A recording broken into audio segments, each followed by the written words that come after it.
দৈনিক বাংলাদেশ প্রতিদিন কি বার্তা দেবেন ভারতের সচিব? বছরে যায় $14 বিলিয়ন।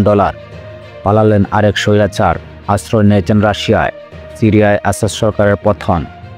ভারতকে উড়িয়ে চ্যাম্পিয়ন বাংলাদেশ। পদযাত্রা স্মারকলিপি ভারতীয় হাইকমিশনে। বিএনপির 3 সংগঠনের -2 এর দুর্বিসন্ধি করে লাভ হবে না। ইশরাক হোসেন। সমকাল। কর্মকর্তাদের কারসাজিতে পেঁয়াজ চাষের সর্বনাশ। অবৈধ বিদেশিদের বিরুদ্ধে কঠোর সরকার।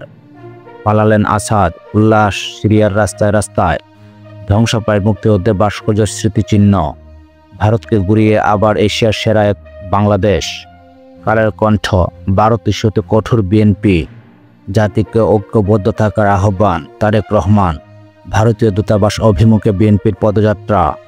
সিরিয়ায় আসাদ যুগের অবসান। আসাদ সরকারকে উৎখাতকারী নেতা কে জুলানি।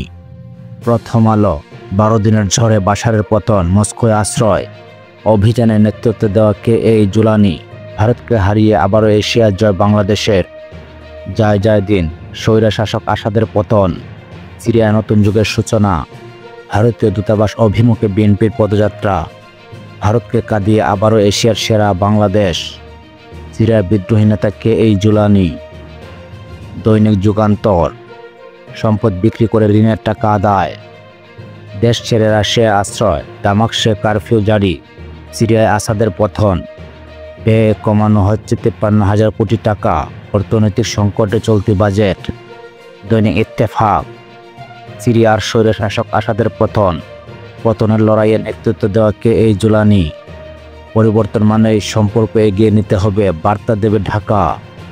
ভারতীয় হাইকমিশনে বিএনপির 3 সংগঠনের স্মারকলিপি। আমাদের সময়। ভারতকে হারিয়ে যুবরা আনন্দে বাসালো দেশ। সিরিয়ার স্বৈরা শাসনের পতন, বাশারের পলায়ন। জটিল পরিস্থিতিতে পড়তে যাচ্ছে মধ্যপ্রাচ্য। দৈনিক জনকণ্ঠ। ভারতকে হারিয়ে চ্যাম্পিয়ন বাংলাদেশ। রাষ্ট্রপতি ও প্রধান উপদেষ্টার অভিনন্দন। সিরিয়ায় আসাদ যুগের অবসান। দৈনিক নয়া দিগন্ত। আসাদ শাসনের অবসান। অবশেষে পালালেন সিরিয়ার একনায়ক বাশার। হাসিনাকে দেশে এনে আইনের সম্মুখীন করবে সরকার। ভারতকে উড়িয়ে এশিয়া কাপের শিরোপা অক্ষুণ্ণ বাংলাদেশের। বাংলাদেশ ভারত পররাষ্ট্র সচিবের বৈঠক আজ। ভোরের কাগজ। বিক্রমের সফরে সম্পর্ক জোড়া লাগানোর আশা। টানাপোড়েনের তথ্যযুদ্ধের ইন্ধন। বাংলাদেশ ভারত সম্পর্ক। সিরিয়ায় 53 বছরের স্বৈরা শাসনের অবসান। আলোকিত বাংলাদেশ। 28 রাষ্ট্রদূতের সঙ্গে প্রধান উপদেষ্টার ঐতিহাসিক বৈঠক আজ। ভারতকে উড়িয়ে শিরোপা অক্ষুণ্ণ বাংলাদেশের। জান প্রাণ দিয়ে জনগণের আস্থা ধরে রাখতে হবে, তারেক রহমান। সিরিয়ায় আসাদ অধ্যায়ের অবসান। দৈনিক কালবেলা। জাতীয় সরকারে বিএনপির না গুরুত্ব, জাতীয় ঐক্য ও রোডম্যাপ। সীমান্তে উস্কানি এলে প্রতিহত করবে বিজেপি। সব দলকে সঙ্গে নিয়ে সরকার করতে চাই, তারেক রহমান। দৈনিক দেশ রূপান্তর। সিরিয়ায় নতুন সকাল, স্বৈরা শাসনের অবসান। কারণের তোপে বিধ্বস্ত ভারত, এশিয়া জয় বাংলাদেশের। পলাতক কর্মকর্তাদের কাছে তথ্য পাস করছেন আস্থাভাজনরা।